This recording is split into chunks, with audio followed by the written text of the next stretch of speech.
Everyone, स्वागत है आप सभी का आपके अपने YouTube चैनल में जिसका नाम है बायोलॉजी कॉन्सेप्ट। और बच्चों, आज हम लोग पढ़ेंगे पोस्ट फर्टिलाइजेशन चेंजेस। पिछले वीडियो लेक्चर में मैंने आपको बताया था पोस्ट फर्टिलाइजेशन चेंजेस में मैंने बोला था आपको कि डेवलपमेंट ऑफ एंडोस्पर्म, वो पूरा मैंने समझाया था। आज हम लोग देखेंगे इसमें development of embryo. Development development of embryo.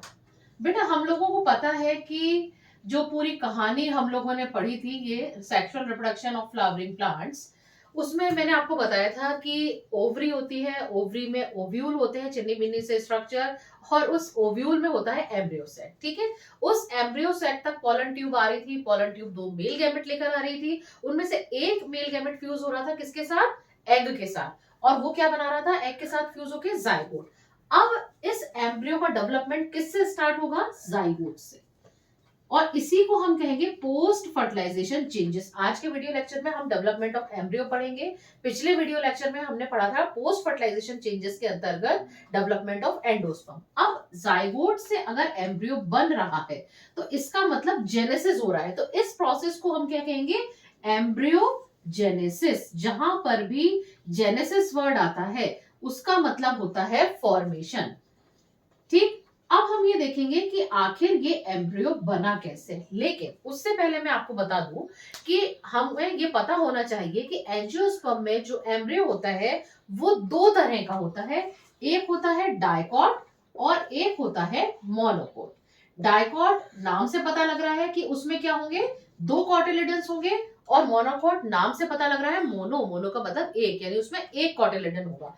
अब आज जो हम देखेंगे वो देखेंगे बेसिकली डाइकॉट एम्ब्रियो का डेवलपमेंट किस तरीके से होता है। लेकिन उसको बताने से पहले आप ये समझ लीजिए कि डाइकॉट एम्ब्रियो का आखिर स्ट्रक्चर कैसा होता है। देखिए, डाइकॉट एम्ब्रियो में क्या होता है बेटा? एक होती है एम्ब्रियोनल एक्सिस। ये जो मैंने बनाई है ये थोड़ी बड़ी बनाई है, बहुत छोटी होती है, लेकिन आपको समझाने के उद्देश्य से मैंने इसको बड़ा बनाया है। इसको हम कहते हैं एम्ब्रियोनल, यहां से मार्क नहीं करती, सेंटर से करती हूँ, एम्ब्रियोनल एक्सिस। ठीक है, इस एम्ब्रियोनल एक्सिस से निकलते हैं कॉटिलिडन्स। अब डाइकॉट है तो कितने कॉटिलिडन निकलेंगे? दो। यहां पे मैंने बनाई नोड, ये एक कॉटिलिडन और ये दूसरा कॉटिलिडन। ठीक है, ये क्या है? कॉटिलिडन्स। अब इस कॉटिलिडन्स, ये जो नीला बना है ना, ब्लू कलर का जो मैंने स्ट्रक्चर बनाया, ये क्या कहलाएगी? जिस जगह पे से ये कॉटिलिडन्स निकल रहे हैं उसको हम कहेंगे कॉटिलिडनरी नोड। कॉटिलिडनरी नोड, वो प्लेस जहां से क्या निकलेंगे? कॉटिलिडन्स अराइज होंगे। अब इस एम्ब्रियोनल एक्सिस का जो टिप होगा वो कहलाएगा प्ल्यूमूल। प्ल्यूमूल।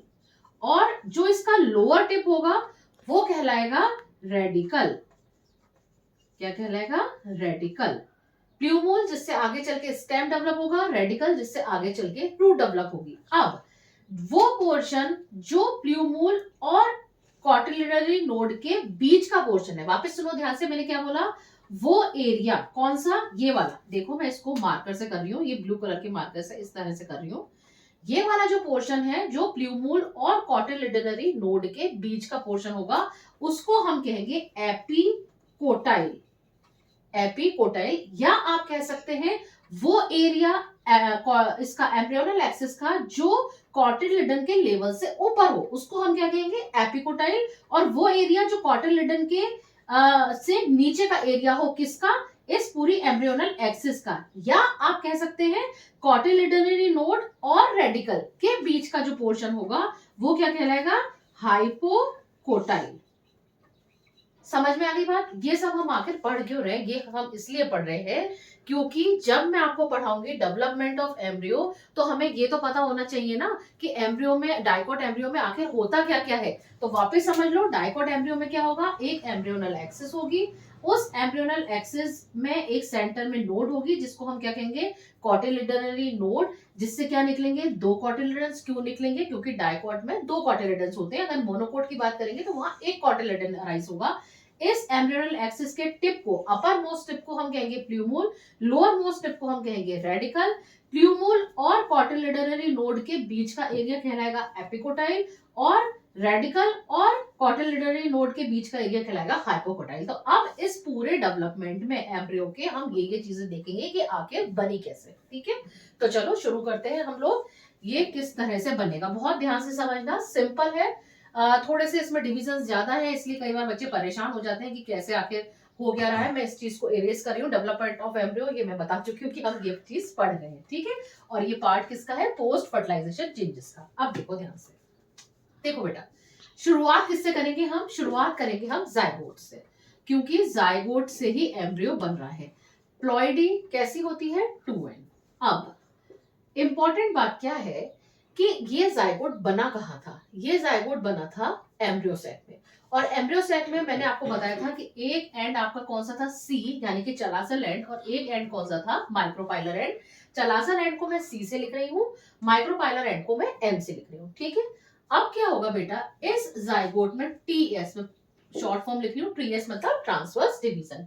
ट्रांसवर्स डिवीजन होने से क्या होगा कि दो सेल बनेगी। ठीक, एक अपर सेल और एक लोअर सेल। ठीक है, जो लोअर वाली सेल है उसको हम क्या नाम देंगे, बेसल सेल, या आप कह सकते हैं कि वो सेल जो माइक्रोपाइलर एंड की तरफ है उसको हम बेसल सेल कहेंगे, और जो ऊपर की तरफ है, या आप कह सकते हैं जो चलासल एंड की तरफ है, उस सेल को हम क्या नाम देंगे, एपिकल सेल या फिर टर्मिनल सेल। आपकी बुक में एपिकल या टर्मिनल दोनों, कुछ बुक्स एपिकल सेल लिखती है, कुछ बुक्स टर्मिनल सेल लिखती है, दोनों ही सही है। लेकिन ध्यान ये रखना है कि चलासल एंड की तरफ वाली सेल एपिकल सेल है और माइक्रोपाइलर एंड की तरफ वाली सेल बेसल सेल है। अब मैं आपको एक बात बताऊं कि कई बुक्स ऐसी हैं जिसमें कि आपको ये मिलेगा कि बेसल सेल ऊपर बना दी और एपिकल सेल नीचे बना दी। अब आप कहोगे मैम आप क्या पढ़ा रहे हो, ये हमारी बुक में तो ऐसा हो रहा है कि बेसल सेल ऊपर बन रही है, एपिकल आप ऐसा बता रहे हो। तो देखो, ये जो हम बात कर रहे हैं, ये हम बात कर रहे हैं किसकी, मोस्ट कॉमन टाइप के ओव्यूल की। और मोस्ट कॉमन टाइप का ओव्यूल कौन सा होता है, वो ओव्यूल होता है एनाट्रोपस, यानी कि इन्वर्टेड। जहां पर आपको ऐसा मिले कि एपिकल सेल नीचे है, इसका मतलब वो कौन सा ओव्यूल बना रखा है, ऑर्थोट्रोपस, सीधा वाला ओव्यूल बना रखा है। हम किस ओव्यूल को पढ़ रहे हैं, हम पढ़ रहे हैं एनाट्रोपस टाइप के ओव्यूल को। तो वहां पर क्या होगा कि नीचे की तरफ माइक्रोपाइल होगा और ऊपर की तरफ चलासा होगा। तो माइक्रोपाइल की तरफ वाली जो सेल होगी, जब इसमें ट्रांसवर्स डिवीजन होगा तो वो कहलाएगी बेसल सेल, और चलासल एंड की तरफ जो सेल होगी वो कहलाएगी एपिकल सेल या टर्मिनल सेल। अब देखो, अब हम क्या करेंगे, अब हम सबसे पहले बेसल सेल की कहानी समझते हैं कि आखिर इसमें कैसे क्या होता है और क्या क्या बनता है। ये मैं दूसरे कलर के मार्कर से बना देती हूँ, बेसल सेल। ठीक, इस बेसल सेल में डिवीजन होंगे। एपिकल सेल को ऐसा का ऐसा बनाती हूं मैं ब्लैक कलर के मार्कर से, एक मिनट, ये एपिकल सेल मैंने ऐसी की ऐसी बना दी।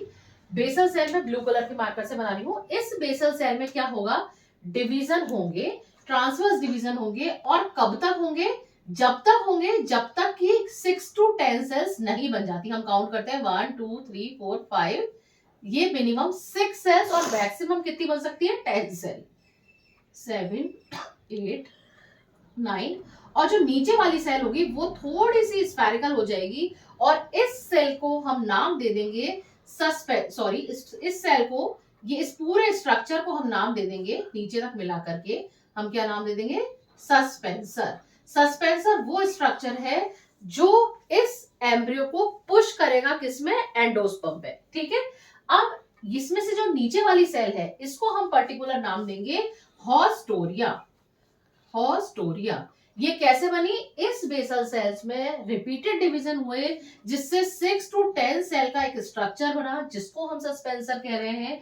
इस सस्पेंसर की वो सेल जो किस एंड की तरफ होगी, माइक्रोपाइलर एंड की तरफ होगी, उसको हम नाम देंगे हॉस्टोरिया। और वो सेल जो चलासल एंड की तरफ होगी, या आप कह सकते हैं एपिकल सेल की तरफ होगी, इसको मैं इस तरीके से बना रही हूं, इसको हम नाम देंगे हाइपोफाइसिस।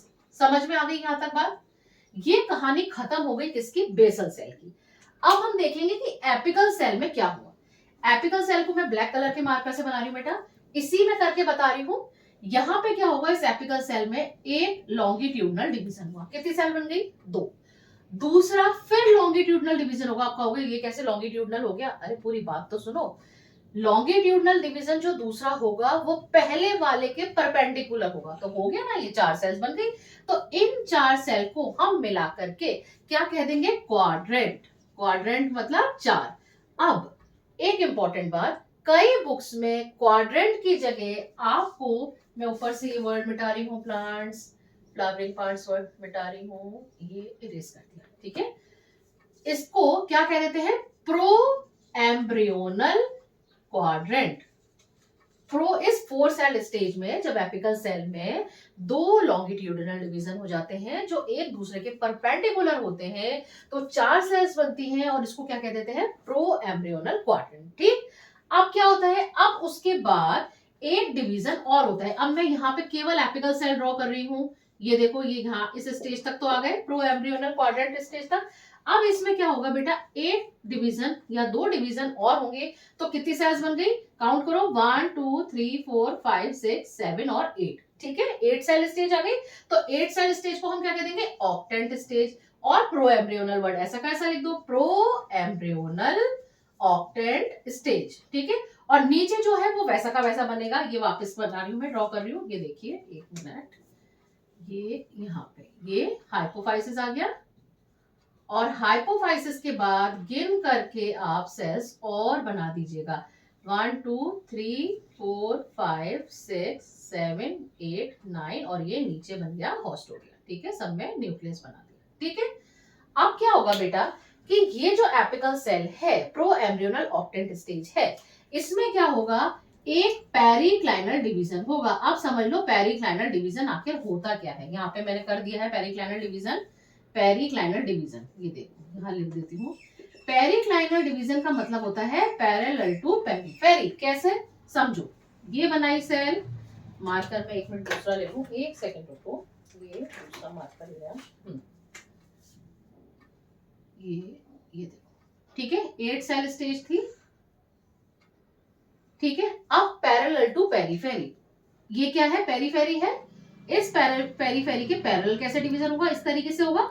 तो अब आउटर और इनर, आउटर और इनर, आउटर और इनर, ये इस तरह सेल बन गई। अब इसमें से जो आउटर वाली जो लेयर है, वो आउटर वाली लेयर क्या बना देगी, डर्मेटोजन। डर्मेटोजन, ठीक है, और नीचे पूरा का पूरा ऐसा स्ट्रक्चर बनेगा। मैं वापस नहीं बना रही हूं, अब समझना क्या होगा कि इस पूरी जो एपिकल सेल में ये सब कुछ हुआ पेरिक्लाइनल डिवीजन तक, यहाँ पे जो नीचे वाला जो पोर्शन है ना, ये कहलाएगा हाइपोबेसल सेल्स का, जो जिस पे मैंने लाइनिंग बनाई है, ये क्या कहलाएगा, हाइपोबेसल सेल्स। और जो ऊपर वाली सेल्स होंगी ना, मैं ब्लू कलर के मार्कर से लिख रही हूं, वो कहलाएंगी, यहां से मैं इसको इरेज करती हूं, ये देखो, ये क्या कहलाएंगी, ऊपर वाली सेल्स जो कहलाएंगी वो क्या कहलाएंगी, एपीबेसल सेल्स। अब होगा क्या कि हाइपोबेसल सेल्स, और ये नीचे ऐसा का ऐसा, मैं वापस बना देती हूँ एक बार ताकि आपको पूरा क्लियर हो जाए। ये तो वही हाइपोफाइसिस, हाइपोफाइसिस, और नीचे ये सस्पेंसर स्टेम सेल्स का 6 7 8 9 और ये 10 है ना, और ये पूरा क्या है, सस्पेंसर। ठीक है, अब क्या होगा बेटा, अब इनकी डेस्टिनी डिसाइड होगी कि कौन सी सेल क्या बनाएगी। जो एपीबेसल सेल है, ये ऊपर वाली जो सेल है ना, अपर हाफ वाली जो सेल है, एपीबेसल सेल से बनेगा क्या, प्ल्यूमूल और कॉटिलेडन। प्ल्यूमूल और कॉटिलेडन। जो हाइपोबेसल वाली सेल है, ये वाली जिसपे मैंने इस तरह से लाइन करी थी, इन हाइपोबेसल सेल से क्या बन जाएगा, हाइपोकोटाइल। ठीक है, ये वाली जो हाइपोफाइसिस वाली सेल थी, उसको मैं अलग मार्कर से बना रही हूं, ग्रीन कलर के मार्कर से। इस हाइपोफाइसिस वाली सेल में डिवीजन होंगे कब तक, जब तक कि 8 सेल नहीं बन जाती। ये जो एक सेल बना रही हूं मैं ग्रीन कलर के मार्कर से, इसका मैं डिवीजन अलग से बता रही हूं। यहाँ पे कब तक डिवीजन होगा, इस एक सेल में, जब तक कि कितनी सेल्स नहीं बन जाती, 8 सेल्स नहीं बन जाती। ठीक है, अब ये जो 8 सेल्स हैं, ये मिलके क्या बनाएंगी, इसमें से नीचे वाली जो सेल्स हैं वो बनाएंगी रूट टिप और रूट कैप।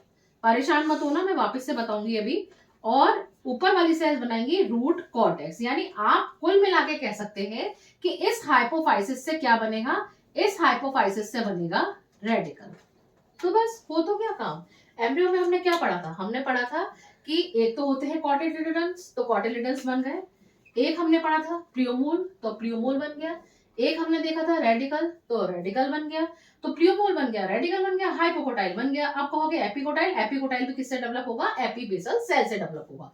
अब एक बार वापस से समझ लो, बहुत सिंपल है, बहुत इजी, बस फोकस करो एक बार कि हमें एक तो चीजें याद रखनी है कि डाइकोट एम्ब्रियो में आखिर होता क्या है। डाइकोट एम्ब्रियो में एक एम्ब्रियोनल एक्सिस थी, उस एम्ब्रियोनल एक्सिस के अपर मोस्ट पॉइंट को हम कह रहे थे प्रियोमूल, लोअर मोस्ट पॉइंट को कह रहे थे रेडिकल, और साइड में निकल रहे थे दो कॉटिलिडन्स। कहां से, उस पॉइंट से जहां से कॉटिलिडन्स निकलेंगे उसको हम क्या कह रहे थे, कॉटिलिडनरी नोड। कॉटिलिडनरी नोड और प्रियोमूल के बीच का एरिया वो क्या कहलाता है, एपिकोटाइल। और कॉटिलिडनरी नोड और रेडिकल के बीच का एरिया क्या कहलाता है, क्या कहलाता है, जल्दी बोलो क्या कहलाता है, हाइपोकोटाइल। ठीक है, तो अब आप ये देखो कि हमें यही तो चीज पढ़नी थी। क्या हुआ, जाइगोट था, जाइगोट में हुआ ट्रांसवर्स डिवीजन, बनी दो सेल। ऊपर वाली सेल या आप कह सकते हैं चलाजल एंड की तरफ जो सेल थी उसको हमने नाम दिया एपिकल सेल या टर्मिनल सेल। नीचे वाली सेल को हमने नाम दिया बेसल सेल। उस बेसल सेल में डिवीजन होंगे कंटिन्यूअसली, ट्रांसवर्स डिवीजन कब तक, जब तक कि 6 to 10 सेल्स नहीं बन जाती। ये 6 to 10 सेल का स्ट्रक्चर क्या कहलाएगा, सस्पेंसर। इस सस्पेंसर की वो सेल जो लोअर मोस्ट होगी या आप कह सकते हैं जो माइक्रोपाइल की तरफ होगी उसको हम कहेंगे हॉस्टोरिया। इस सस्पेंसर की वो सेल जो एपिकल सेल की तरफ होगी उसको कहेंगे हाइपोफाइसिस। ठीक है, ये कहानी कंप्लीट हो गई बेसल सेल की। अब आ जाते हैं एपिकल सेल पर। एपिकल सेल में क्या हुआ, पहले एक डिवीजन हुआ लॉन्गिट्यूडनल, दूसरा डिवीजन हुआ पहले डिवीजन के परपेंडिकुलर। तो क्या स्टेज आ गई, क्वाड्रेंट स्टेज, या हम इसको कह सकते हैं प्रो एम्ब्रियोनल क्वाड्रेंट स्टेज। उसके बाद एक डिवीजन और हुआ, बन गया क्या, प्रो एम्ब्रियोनल ऑक्टेंट स्टेज। फिर क्या हुआ, पेरिक्लाइनल डिवीजन, जिससे आउटर लेयर और इनर लेयर बनी। पेरिक्लाइनल डिवीजन मतलब पैरेलल टू पेरीफेरी। बाहर वाली लेयर ने बना दिया डर्मेटोजन जो आगे चल के बनाएगी एपिडर्मिस। और अब क्या होगा कि ये वाली जो हाइपोफाइसिस वाली सेल थी ये डिवाइड करेगी, हाइपोफाइसिस वाली सेल किसकी है, सस्पेंसर की, है ना। ये क्या करेगी, ये डिवाइड करेगी कब तक, जब तक कि 8 सेल्स नहीं बन जाती। इससे क्या बनेंगे, रूट का सारा portion, root tip, root cap और रूट कॉर्टेक्स। अब ये वाली जो सेल, ये तो सस्पेंसर और ये कहानी तो हो ही गई। अब ये वाली जो सेल थी बेटा, जिसमें कि बाहर वाली सेल्स ने डर्मेटोजन बना दिया था, अब इसमें आप डिफरेंशिएट करेंगे वो सेल्स, आधी वो सेल्स जो किसकी तरफ होंगी, इधर इसकी तरफ होंगी, ये इधर बेसल सेल की तरफ होंगी, वो क्या कहलाएंगी, हाइपोबेसल। जो ऊपर वाली सेल्स होंगी, अपर हाफ वाली जो सेल्स होंगी, ये वाली जो सेल्स, मैं ग्रीन कलर के मार्कर से एक बार इनको कलर कर देती हूँ ताकि आप डिफरेंशिएट कर पाए। ये देखो, ये वाली जो सेल होंगी ये क्या कहलाएंगी, एपीबेसल सेल। इस एपीबेसल सेल से क्या डेवलप होगा, प्ल्यूमूल और कॉटिलिडन। और जो हाइपोबेसल सेल है उससे क्या डेवलप होगा, हाइपोकोटाइल।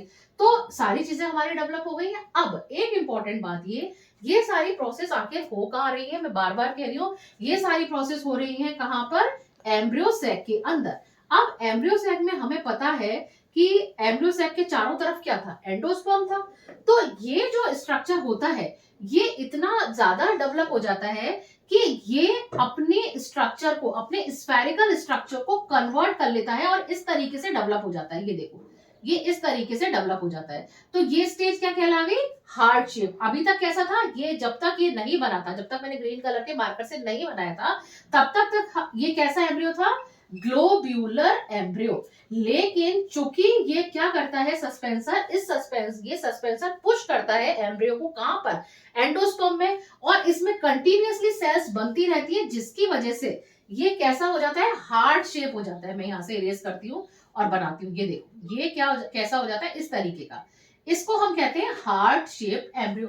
अब भाई हार्ट शेप एम्ब्रियो, और यहाँ पे क्या चीज हो जाती है, ये देखो, मैं और थोड़ा सा इरेज करके बनाती हूँ। ये इस तरीके से, ये देखो, ये और ये, और यहाँ पर क्या आ जाता है, यहाँ पर आ जाता है प्ल्यूमूल आ जाता है। तो ये जो दो स्ट्रक्चर है ना, बल्जिंग स्ट्रक्चर, ये जो दो बल्जिंग स्ट्रक्चर है ये क्या कहलाते हैं, कॉटिलिडन्स। एक मिनट लिख देती हूँ, क्या कहलाते हैं, हार्ट शेप स्ट्रक्चर है ये बल्जिंग स्ट्रक्चर, क्या कहलाते हैं, कॉटिलिडन्स। और एक स्टेज ऐसी आती है कि इसका डेवलपमेंट इतना हो जाता है कि ये पुश हो जाते हैं, एक साइड में झुक जाते हैं। तो यानी ये वाला जो स्ट्रक्चर इस तरह से है, ये किस तरीके से हो जाएगा, ये इस तरीके से, ये एक कॉटिलेडन और ये दूसरा कॉटिलेडन। ये देखो, ये मैं ऐसा बना देती हूँ, ये एक कॉटिलेडन और ये दूसरा कॉटिलेडन, ठीक है। तो ये एक तरफ झुक जाते हैं, बाकी सब कुछ ऐसा का ऐसा रहता है। और ये वाला जो पोर्शन, जो हाइपोफाइसिस वाला पोर्शन था, ये क्या करता है, ये बना लेता है रेडिकल, ये बना लेता है रेडिकल। तो अब याद करो कि हमने एम्ब्रियो के स्ट्रक्चर में पढ़ा क्या था। हमने एम्ब्रियो में यही तो देखा था कि एक एम्ब्रियोनल एक्सिस थी, तो एम्ब्रियोनल एक्सिस और उस पे क्या थे, दो कॉटिलेडन्स थे, तो दो कॉटिलेडन्स बन गए, ये प्लूमूल बन गया, ये रेडिकल बन गया। तो इस तरीके से ये डाइकोट एम्ब्रियो का डेवलपमेंट होता है।